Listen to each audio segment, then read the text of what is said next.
আমাদের তো ঘুম পাড়িয়ে দিলে, এবার যে আমায় গল্প বলতে হবে।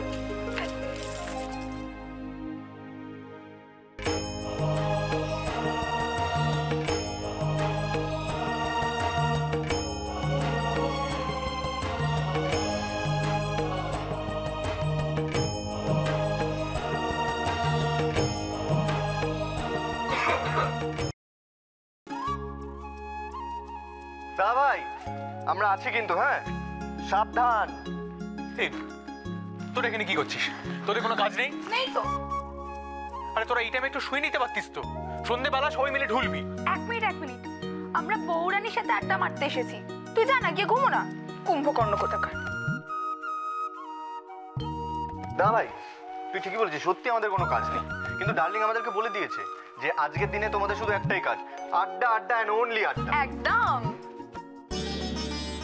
এই কনক, ওই দেখো, ও তো পালিয়েই গেল। যা তেরি, আমরা এলাম কাবাব মে হাড্ডি হতে, আর কাবাব নিজেই পালিয়ে গেল।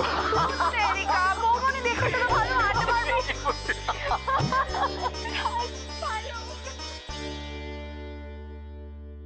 কত সুন্দর আমাদের ফ্যামিলিটা, সবাই কত হাসছে, মজা করছে। চিরকাল যেন এমনটাই থাকে। কখনো যেন অরুণেশের মতো মানুষের ছায়া আর না পড়ে এই ফ্যামিলিতে। এতদিন যাকে আমরা সৎ সাহসী পুলিশ অফিসার হিসেবে জানতাম, সেও কিনা আজ কত টাকার লোভে। আমি জানি এসবের পেছনে কে আছে। আপনি জানেন? তাহলে পুলিশকে কি জানান? কে করেছে বলুন? আপনি আপনি মিস্টার অরুণেশ চ্যাটার্জি। কিছু অঘটন ঘটলেই সোজা আঙুল আমার দিকে। যাই হোক, জামাটা ছাড়ুন, আপনি ভদ্রবাড়ির মেয়ে। আমি ছাড়বো না আপনাকে।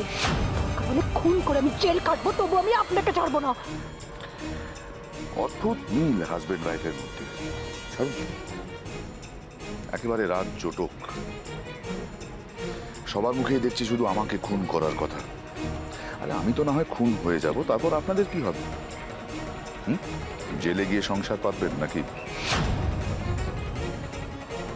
কোথায় আমি ছুটে এলাম এই খবরটা পেয়ে, যাতে আমি আপনাদের কিছু হেল্প করতে পারি, কিন্তু উল্টে আপনারাই আমাকে। ঠিক করিনি এখানে এসে। ভুল হয়ে গেছে আমার, আপনাদের ভালোটা ভালো। আপনি কি ভেবে এখানে এসেছেন সেটা আমি খুব ভালো করে জানি মিস্টার চ্যাটার্জি।